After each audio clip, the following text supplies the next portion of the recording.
Okay, this is exactly the point that I wanted to make in Oprah, missing the next question. Here's the difference between Viola Davis, who's trained as an actress and having the tools at her disposal to be able to figure out her humanness in such a way that nobody else can.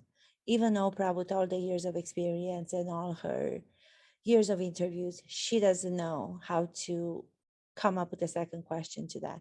If someone is asked, how are you feeling? The way that Oprah asks Viola, and from the beginning, I'll apologize that I sometimes call her Viola because it's the pronunciation as read in Romanian.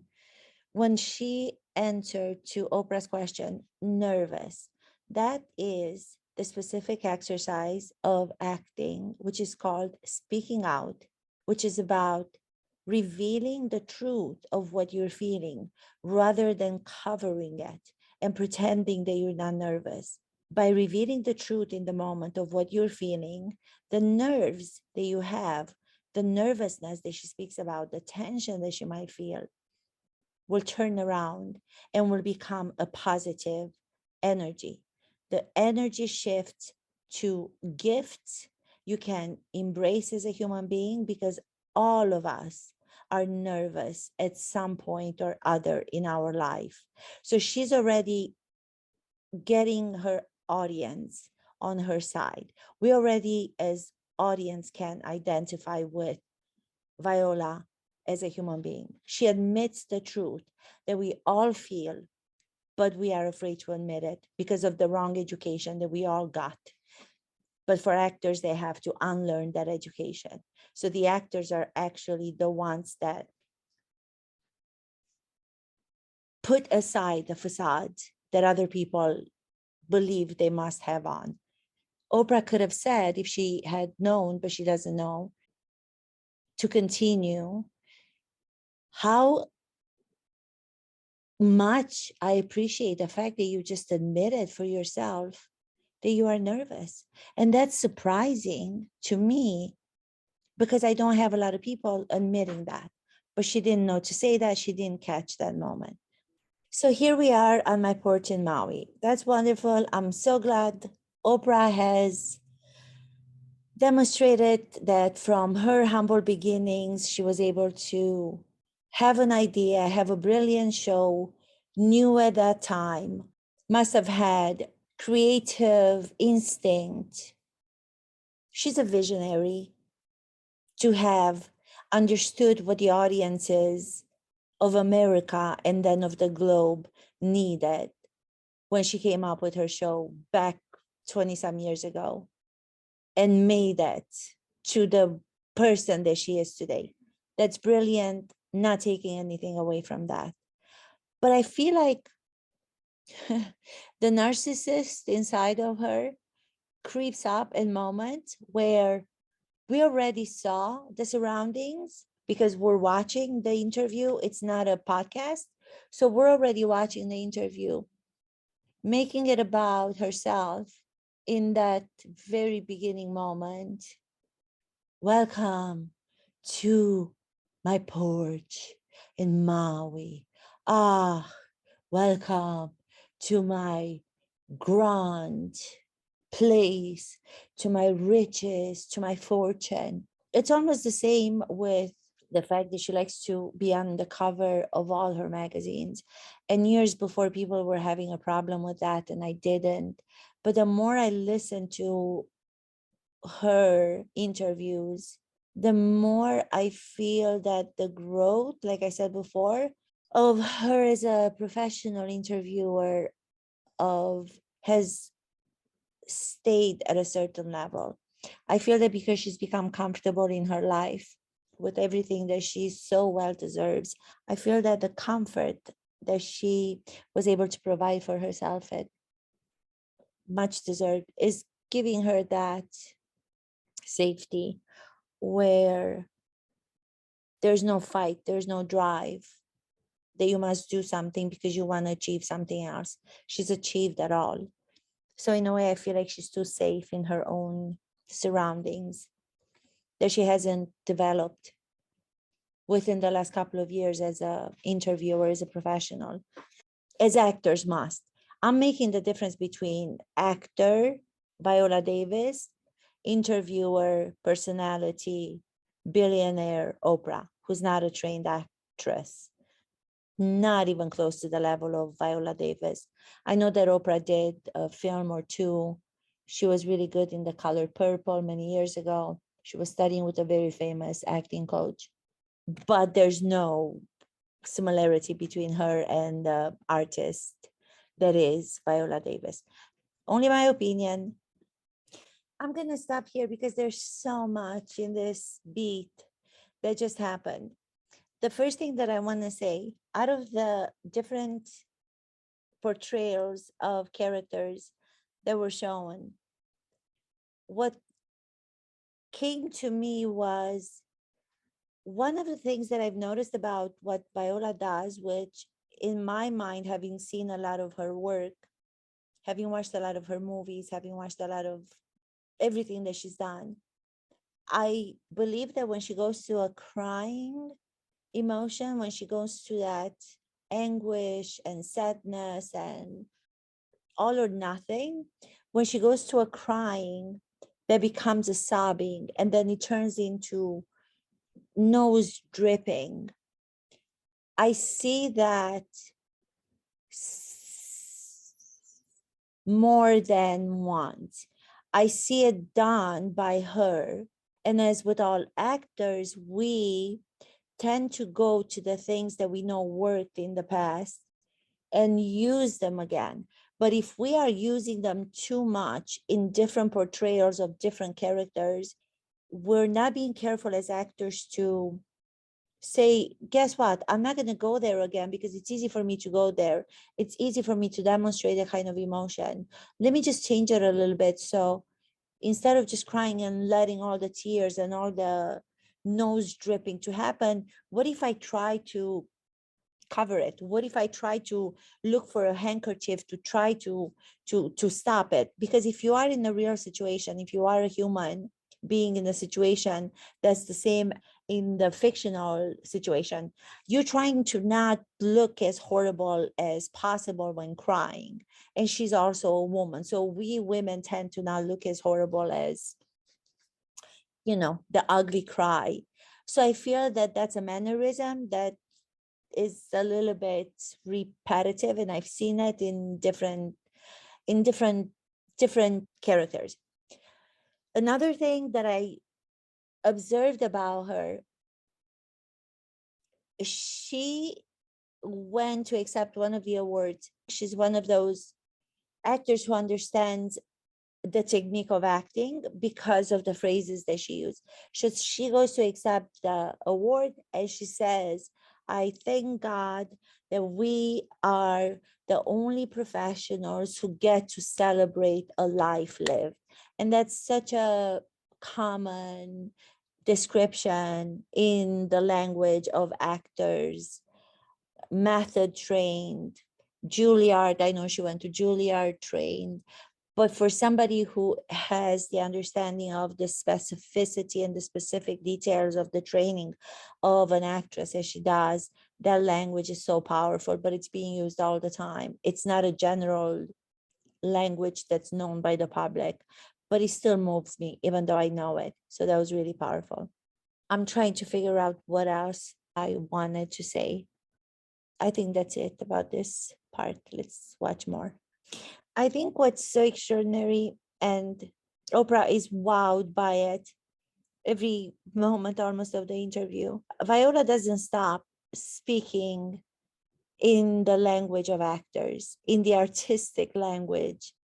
When she talks about having to go back to the child, to the little Viola, to the purest form of Viola, that's an actor's work. That's what actors must do in order to create a backstory, in order to understand the situation of every character that they play. The child inside the actors, the inner child, is considered to be the creative part of the artist, is considered to be the creative part of all human beings. that little child, that little girl, that little boy inside all of us that I speak about in the prior episode of Hey Stella, no matter the childhood, good, bad, everything in between, you as an actor must go back to it and you must understand it. You must take care of it to give the healing to that little girl or to that little boy, for them then to take over and hold you as the adult by the hand and help you navigate life, artistry, and everything else that you need. So when Oprah gets wowed by Viola, is because she speaks the language of an actor.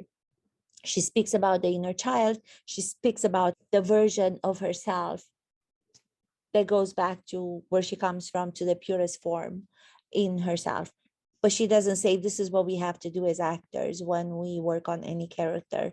We have to find different events from our life, from when we were children, different ages, different events, different relationships with different people, because those are the stories, those are the backstories, our personal stories that merge with the fictional scenarios will bring the audiences to relate to what they see when the character is being finally seen in the film or on stage in a play.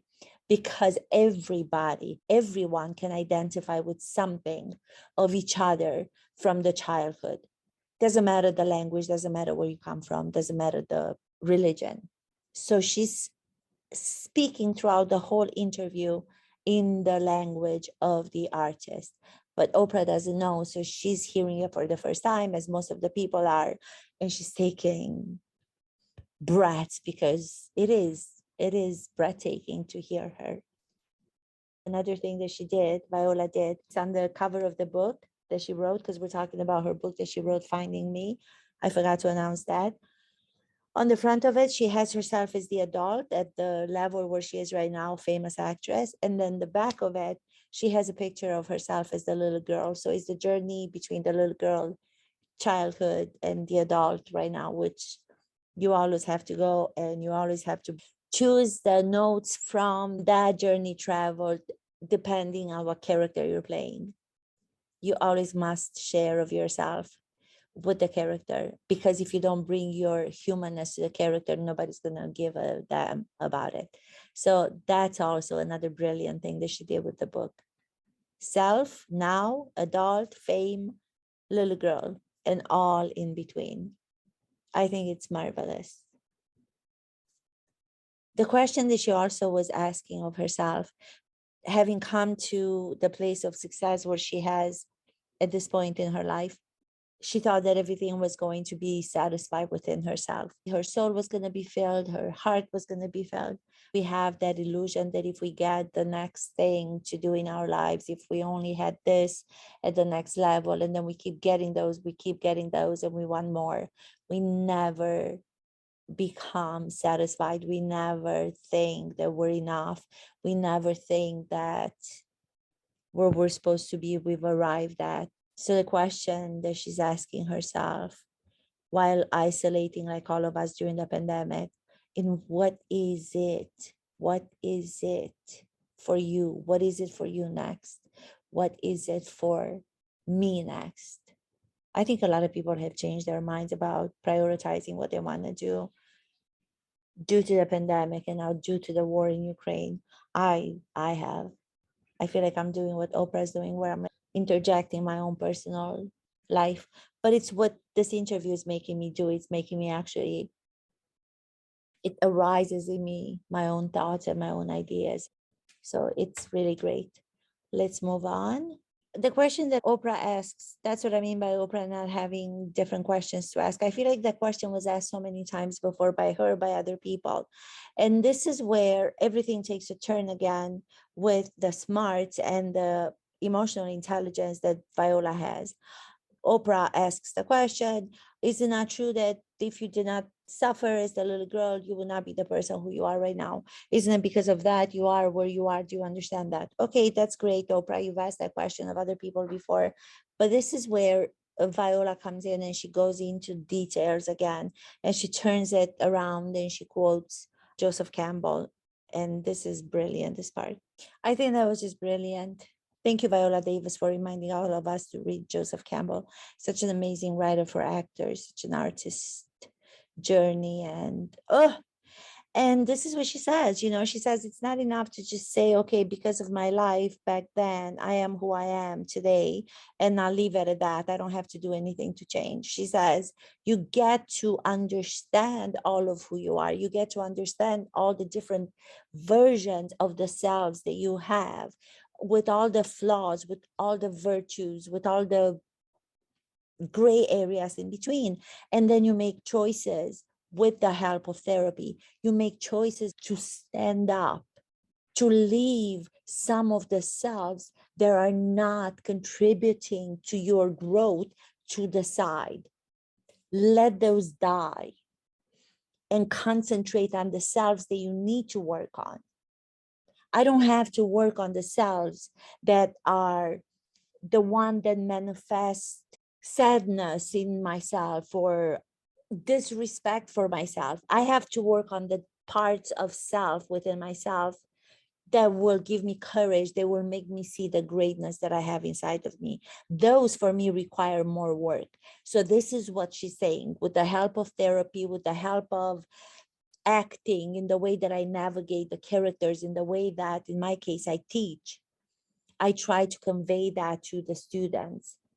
That's why acting and teaching acting is such an individual act. Teaching is such an individual act, because it requires getting to know those students and what their needs are, to be able to guide them the best that you can. So Oprah just moves on to the next question, but I think she was not expecting her to go so deep and talk about Joseph Campbell. That's just my understanding. And the fact that the continuing growing and self-exploration is one that is obligating you to make choices of who you want to be and what parts of yourselves you need to work more on. I love, love, love, love my parents. My daddy and my mama, you call them? My mom and my daddy. I love. There's something about, I love, love, love, love, love my parents. I don't know where I read it. I think it was a psychology book, Alice Miller, which every actor must read, because he talks about all of us when we talk about the parents, because I don't believe anybody who says that they've had a 100% absolutely spectacular childhood. I don't believe that. I think that's completely untrue. In Alice Miller, there's a point, I think it was her who said that all of us, due to the fact that we have the guilt of how we feel about the way that our parents treated us as children, and we wish that they would have known how to treat us better. When we talk about them, because we already know that we have a little bit of anger towards them or a little bit of wish that they could have done better, the guilt comes on. And what comes out of us when we mention them is, I'll talk about my parents, my father and my mother. Let me just say that I love, love, love, love, love my parents. So before we go to actually give a fact or describe an event that involves our parents, we have to say, I love, love, love, love, love. Let me just say, I love, love, love my parents. It's the guilt that's making us say that, knowing that we're not going to have to say only nice things about them. So she does that too. So it's, again, you recognize when somebody mentions something, because I know it from acting and my many years of being in this business. I recognize these sort of small comportments and moments in people. I can analyze people because I can analyze character. So Viola Davis right now in this interview is my character analysis, and so is Oprah. And the difference between the actress Viola and non-actress Oprah. Let me just see. Alice Miller, the most famous book for actors, a must read. Oh my God. I can't believe my mind is so awake. I cannot believe this. This is crazy. Yes, Alice Miller. This is for everybody to read. Actor and non-actor. The drama of the gifted child.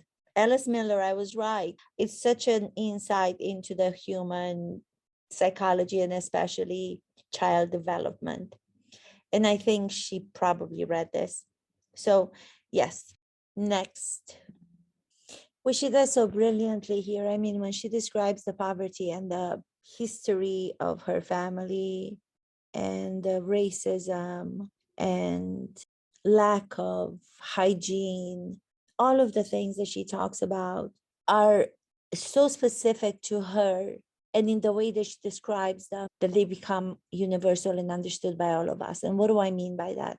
She describes them in the particular way, second by second, involving all of her senses when she talks about them in the book. And that's what makes audiences and other people relate to her life, even though her life was not the same as those people listening to her speak, reading the book. For example, in my life, going back to communist Romania, my backstory, my background, my family have nothing to do. Nobody can take away from her experience the same way that nobody can take away from my experience. But I can say that I can relate, even though our worlds were so far apart from each other. When she describes the rat infestation, there were mice, there were rats where I grew up in the village in Transylvania. I had a grandmother and I had my grandfather who raised me. So when she talks about her parents, I substitute for my parents, my grandparents, because they were the first people who loved me since I was 3 months old until I was 7 years old and I went to first grade in school. So I was more time with my grandparents during the years of formation than I was with my parents. My grandparents were what I knew. And I remember I depended so much on my grandmother to protect me. I was afraid of everything that was around me. I know I didn't even want to walk until I was grown up and she had to pick me up and take me every place. We didn't have running water. Again, not to say that I understand exactly her life experience, but the reason why she's so brilliant in the way that she wrote this book is because she allows that creative artist inside of her to explain and write down everything using her sensory, which is the basic and the most important first foundation tool of any actor to go to, because only through that you can express to the other people, you can have them understand what you have experienced even years later, recalling it now by still allowing the sensory. When you go like this and the rats were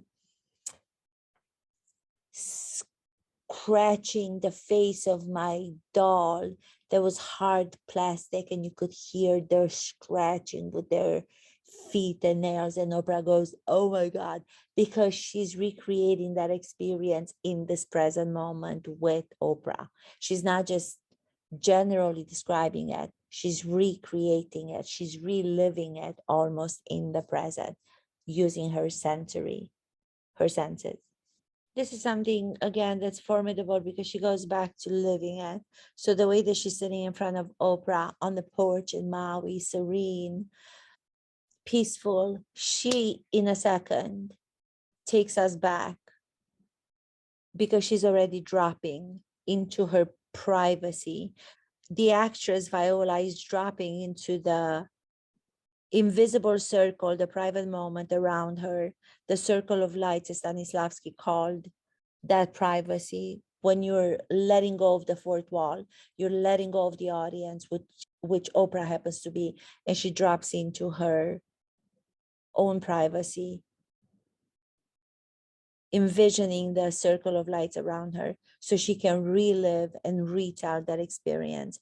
That was such a huge part in her life, and the time that she remembers standing up for her mother against her father's violence. Stop it.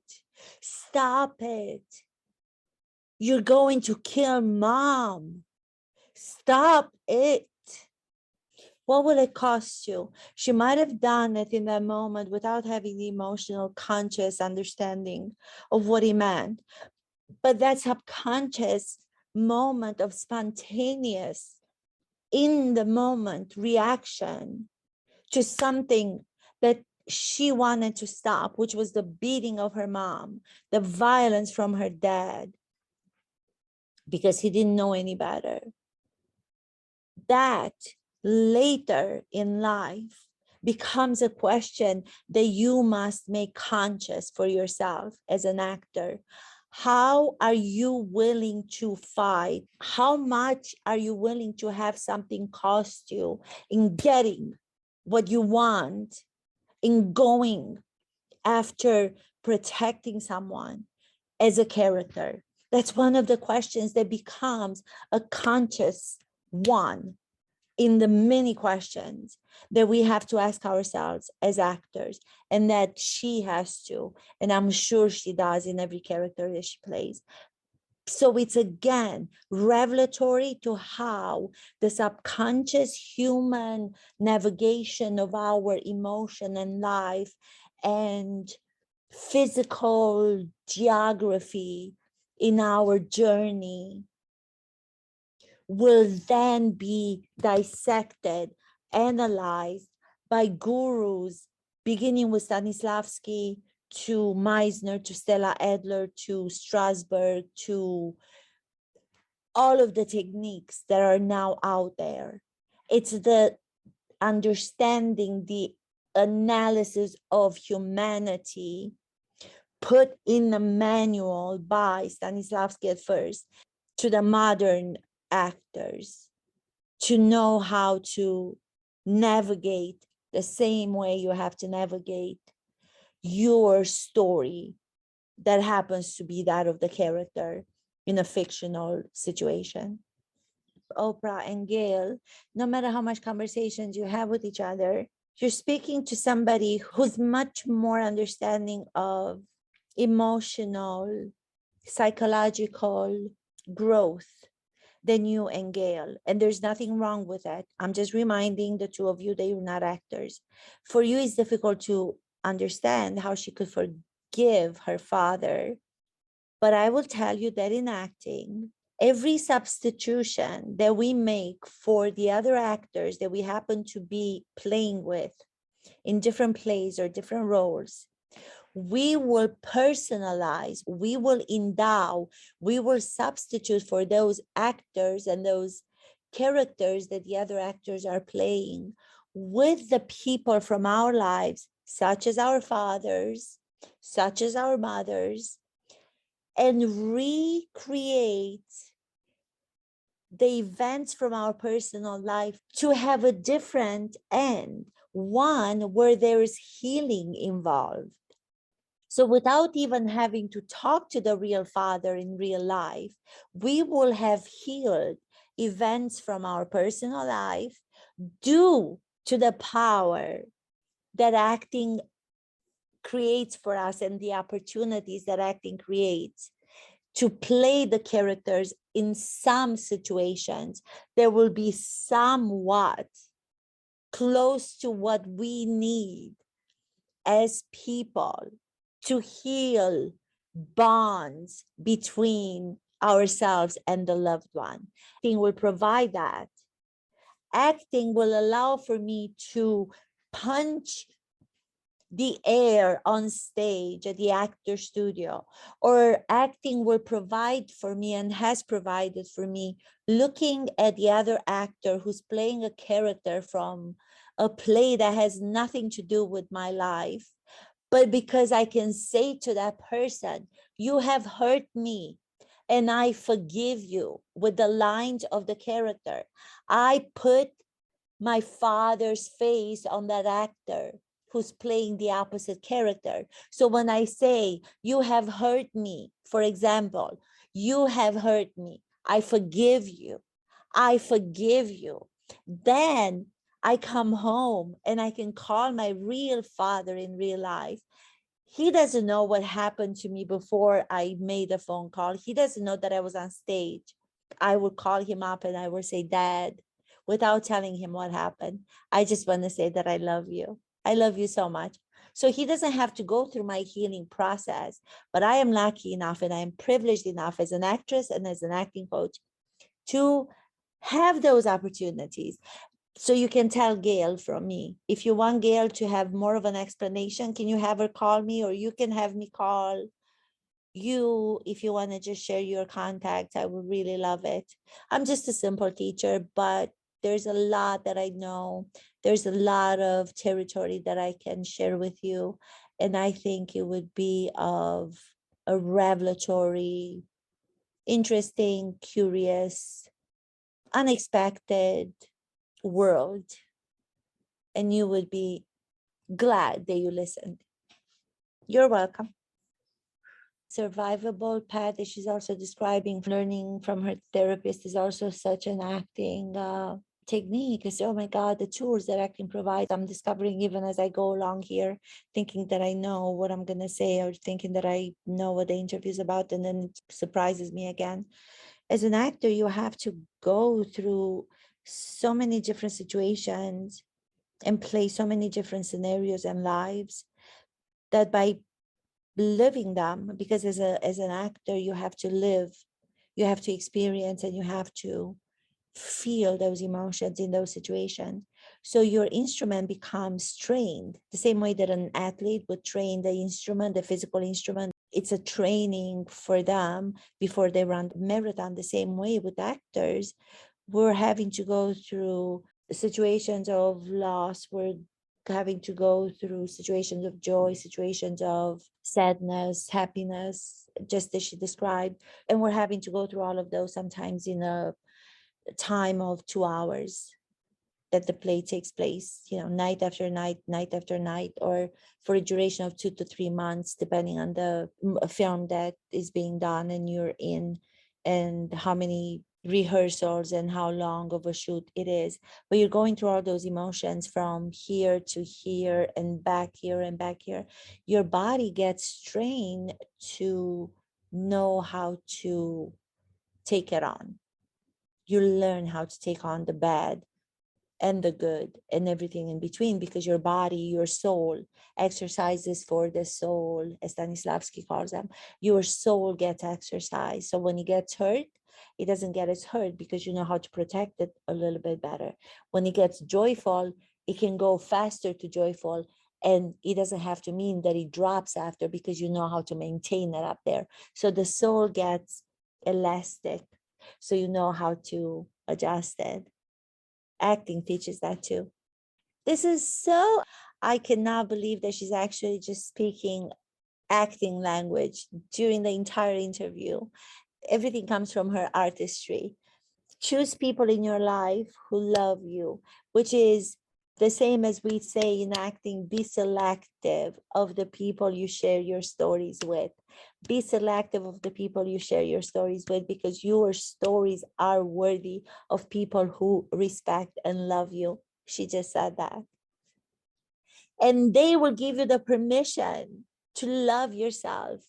You have to be reminded at the actor studio. So many times I got up to work, or I was watching other people work, and we had to be stopped in the middle of doing something by Ellen Burstyn, by one of the other moderators, who happened to just say, it's okay. It's okay, Mihaela. Let it go. And then as soon as someone said that, I just fell to my knees and I started sobbing. And I just needed someone to remind me that I have the permission to just feel what I was feeling in the moment. And she's talking about the same thing. Give yourself permission that others will give you, that will remind you that you can have the permission to be who you are, with all the flaws, with all the qualities, and be selective of the people in your life. who love you.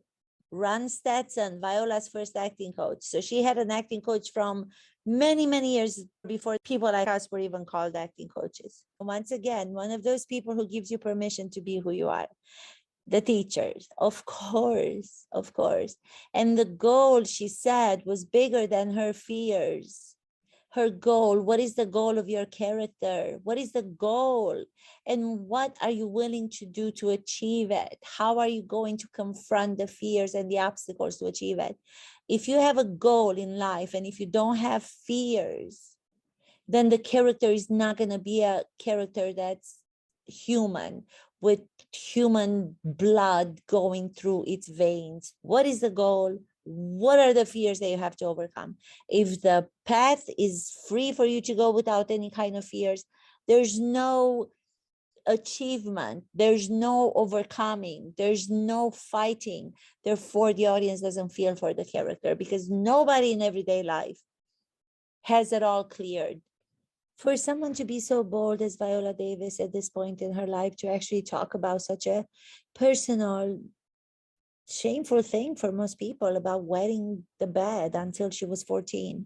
I mean, I know somebody in my personal life that I don't want to name names that was doing the same thing, and the entire town was afraid that people were going to find out that she was doing it. It was looked upon as a disease. It was looked upon as if there was something that was so ill with a person.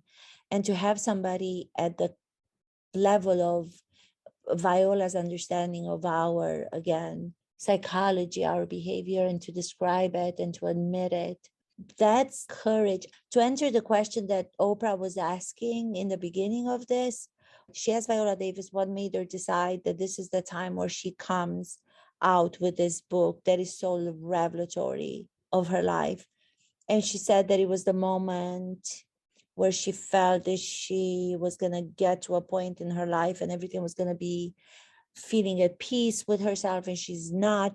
But I think also an additional thing, that's just my opinion, she didn't say it, is also that having so many years of practicing, having so many years of career that she has had, having been working all the time, the courage, the self, the many selves that she had the opportunity to work on, that other actors don't even get one or two if they're lucky. She had so many. Bravo to her. She has built up her knowledge of understanding that what she talks about, shame, when paraphrasing it myself, coming in contact with compassion, with understanding of what's important, with truth speaking, shame dissolves. But I think only people who are fortunate enough to be able to train themselves emotionally, psychologically, are able to come to that understanding. And I think the majority of the people never do. And that's sad. But hopefully people reading this book will understand it more. And I do believe that it's something that everybody should buy. I'm going to get it myself. I haven't read it yet because I already had so much to say about this just from the interview. So yeah, another thing that I want to say, I'm watching myself as I'm doing this. One thing that I say to actors all the time, it's so hard. Sometimes it's so much harder to listen, because I find myself listening and I can't just stand there and listen. I feel like I have to do something, because if I don't have words to mouth and I'm just listening, I feel like I'm not enough just sitting. So we always feel like we're not enough and we have to do more. I just watch myself doing that. But yeah, shame hit with compassion dissolves it, or something to that effect. That also takes me to another book that she, Viola Davis, talks about, is Brene Brown, The Atlas of the Heart, which is a series on Netflix, and I think it's kind of boring. They could have done so much more with it, but again, they do not want to think outside of the box. They do the same things because they feel comfortable. They're in their comfort Maui porch, just like Oprah, so she doesn't have to get to understand more things, be riskier. The way that she's explaining it right now and she's showing it, imagine that she has the clothes in her hand, so she's using her senses, what we talked about earlier. She's like, you would put them on outside, and if it was cold, they wouldn't be dry, they would be frozen. And then we didn't have soap or we didn't have water. When I was a child, we used to go once a week to the river in the summer that's passing to the village where I grew up. And that's where we used to bathe. And my grandmother used to make hand soap, which at that time we thought it was like for poor people, communist countries, because everybody was wanting to have the perfumey bad product, but we thought it was amazing from the Western world. And now to realize that that organic soap that my grandmother made to wash clothes with, to wash us with, our hair with, taking us to the river was what everybody's actually realizing to have been the best thing that for us. And people are going back to the organic living. I miss my grandmother. She passed away when she was so young. So see how she's taking me to like my childhood, even though we didn't have it in the same country even, or spoke the same language. The tools. I wish the tools of actors would be the tools taught in every school to every child as a manual for life. Maybe someone will listen to me at some point and think it's a great idea. She's able to reveal a part of herself in this book, Oprah Winfrey, because she's been revealing a part of herself, many parts of herself throughout her career in all the characters that she's been nominated and received awards for. Why is this surprising you? I don't know why this is surprising you. Don't be surprised. That's what she does. And now she did it in a different format, which is in writing. She's been doing it in acting. She's been doing it in one form of expression, and now she's doing it in another form of expression. Everything that she's writing in the book is from the actor's perspective. That's how she goes about her personal journey. She allows the artist to take over her personal journey and reveal it in this book. That's why it's moving you, and that's why it's moving me, and it's taking me back to my childhood and my village when she talks about the way that she grew up and certain wars did not exist and certain people were not held responsible for certain things. It's still happening in places right now. It doesn't even, yeah, don't want to go there. It's a gift for others because Stanislavsky, the guru of acting, first man who wrote a manual for actors and put down all these tools that are so needed in everyday life and everybody could use. And he said that the art is in yourself, is not you in the art. So she's paraphrasing something of that meaning. She was able to reveal herself because she took herself out of the art and she allowed the art in herself to guide her, like I said before. Okay, this moment where Oprah was asking a question about the teacher, there was a moment where you just wanted to be a teacher and you were so depressed because you didn't go for acting, which is what you always wanted. That kind of hits with me a little bit in a way that is, I think it could have been asked a little bit differently, but I'm not going to be too sensitive to it. But it hits with me because when I first left Romania, deciding to move to California and then to New York to become a movie star, I thought that that's all I was going to be and that's all I was going to do.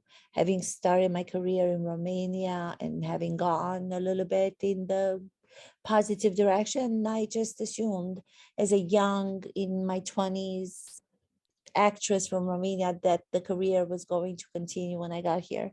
So I never decided that I was going to be a teacher. And I thought that that was a step down. And I felt very embarrassed, ashamed by it at first, because I felt like I didn't make it, which I did not make it as an acting success, as an actress, as a movie star, the same way that Bradley Cooper did.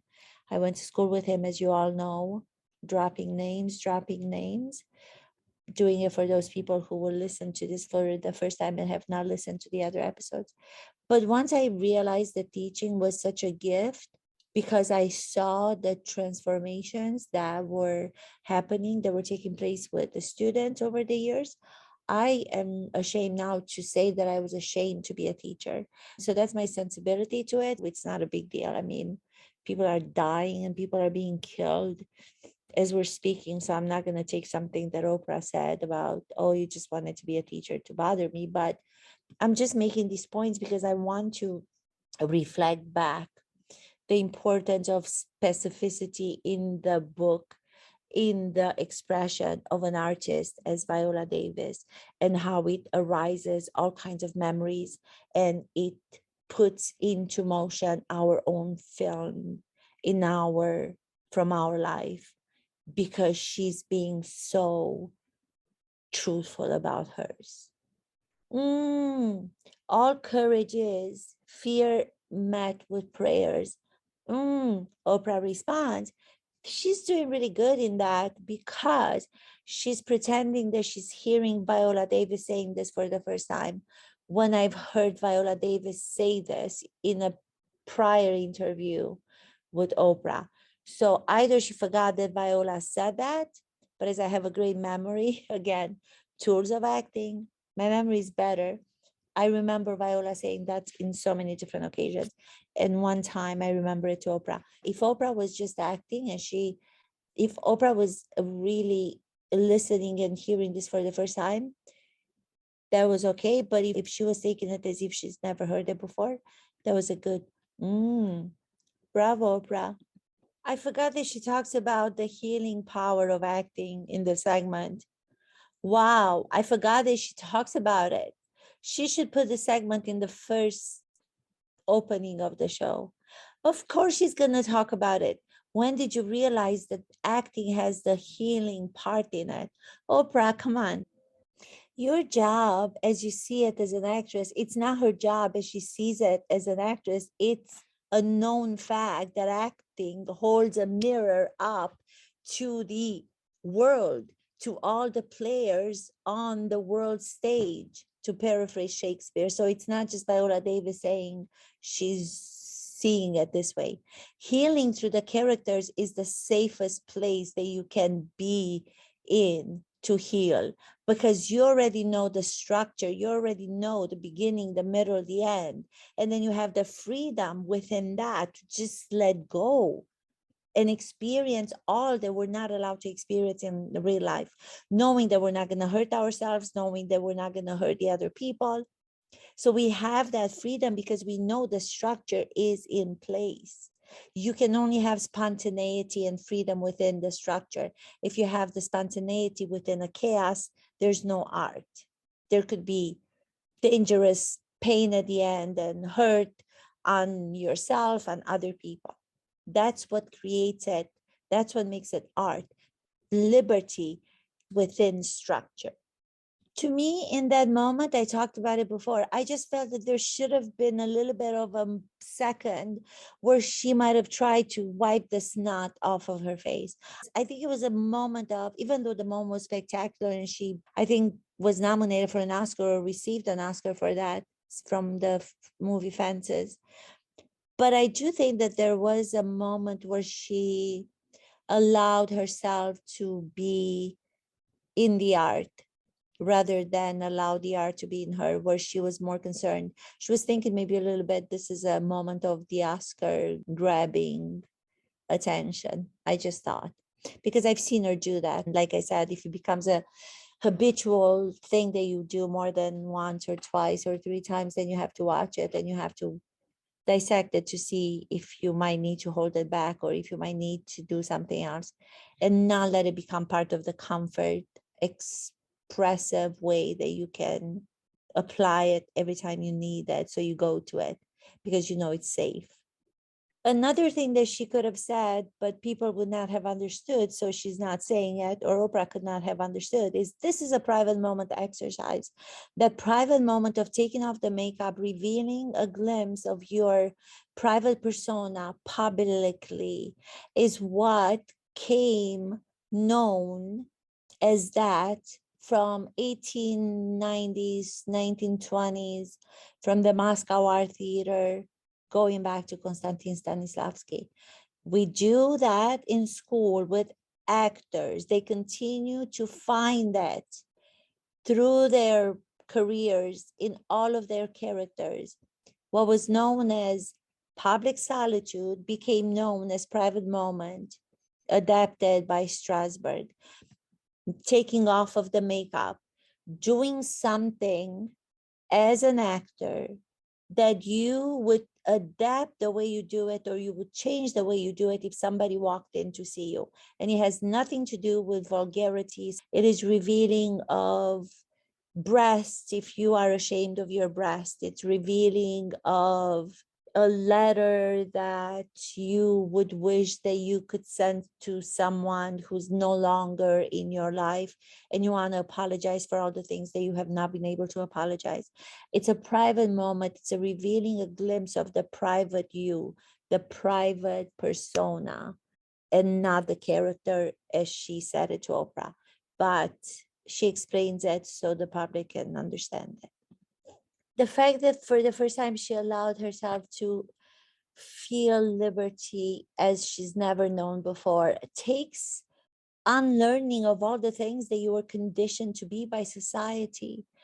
So when you get a role where you are given that power to be able to come in with your creative ideas, will automatically bring up your understanding of yourself in a different way. Sexy, beautiful, come out of your feeling in your grace, in your greatness. I remember going to the actor studio for so many years, and I was so bowing down all the time for every character that I was trying to work on, that I was working on. And then someone had to yell at me. She could have done it better. She could have done it in a nicer way. But she yelled at me. She's like, "What are you doing? What are you doing, Miss Mehood? What are you doing? You're always playing the same thing. Stand in your greatness, raise up." And I didn't know how to do it. I did not know how to do it. I was so scared because my conditioning and the way that I was kind of feeling comfortable and safe was to bow and to be apologetic and to be polite, to not go against the norms, to not go against politeness, to not be politically incorrect. Oh, I was so scared of being all of the things that great acting requires you to be. And then you have to go back into training, and you have to unlearn everything, and you have to train all that you have learned to get rid of. Church. My father's a priest. My mom's a protasa. I was raised around churches my entire life. Who doesn't relate to? I relate to everything that she talked about. It's so crazy. And we're so different. I don't even know why I'm saying this, but even the fact that she was wishing for a big black guy, that triggers something inside of me. And it takes me to a song by Nina Simone. Why? Because I did something on the stage of the Actors Studio with a colleague of mine, Kofi. That's why. And we had the song Nina Simone playing, or we listened to Nina Simone. That's why. So this is something that I haven't thought about in such a long time. And now that she mentioned that, my movie for my own personal life is taking me to an event that I haven't even thought about. Nina Simone. That's what artists do. They make us feel alive in moments where we don't even expect. I looked at him and he looked at me. That's another moment that comes into my movie, in my heart and in my mind right now. We were on stage and it's about the private moment. I did one. The actor that I was working with did another one.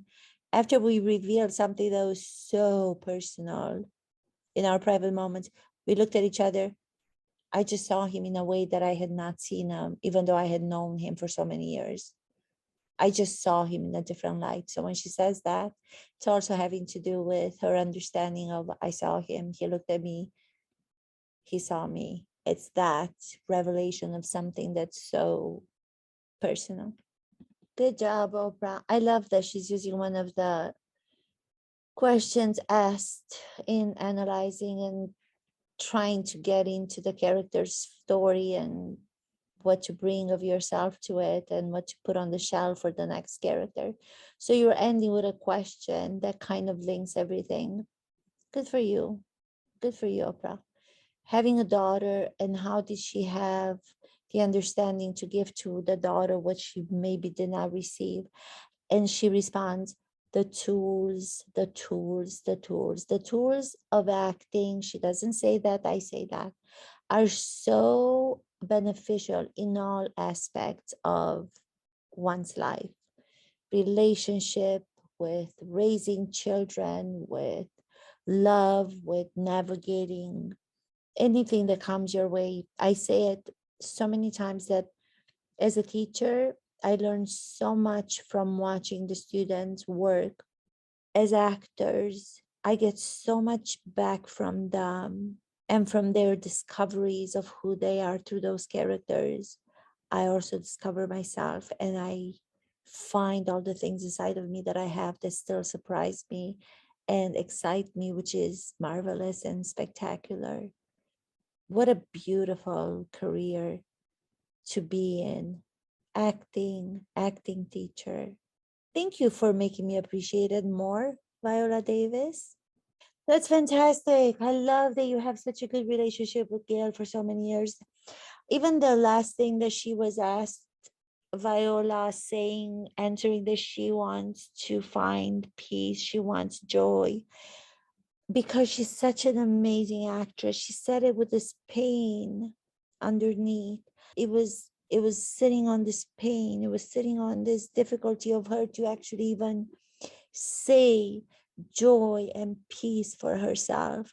Because if you are an actor, you know that if you say it, I want joy and peace for myself, that's going to do no good to nobody. But when you have the conflicting aspect of the words speaking and the emotion being completely the opposite that's underneath, that's what complexity and that's what character and characterization means. And what that is to be a human. Finding me, I went through this interview. I hope I was able to dissect and give you all of my analysis of different moments from it and how acting is applied to an interview about one's personal life. The difference is between somebody who's an artist and an actress to someone who's not. I wish so much that this work that I hope, able to clarify for you listening and watching would become more public and more understood. Because as much as Oprah is promoting this book, and I'm sure it is going to help so many people, the interview has already manifested so many things inside myself and given me so much joy and pleasure and sadness. It's as important to me as it is for Oprah that people, general public and global audiences understand the world of the actors, of the world that's unknown in the way that I want to have it be known, because it is so helpful for life. It is the best manual for life that you will find out there. And I have not referred to my glasses, to my sunglasses, and to my hat, because I wanted to feel like I was in Maui on the porch of Oprah Winfrey. So thank you, Oprah, for inviting me to your porch in Maui. Thank you to Viola Davis for sharing your marvelous personal life story, being led by the artist in you. Thank you.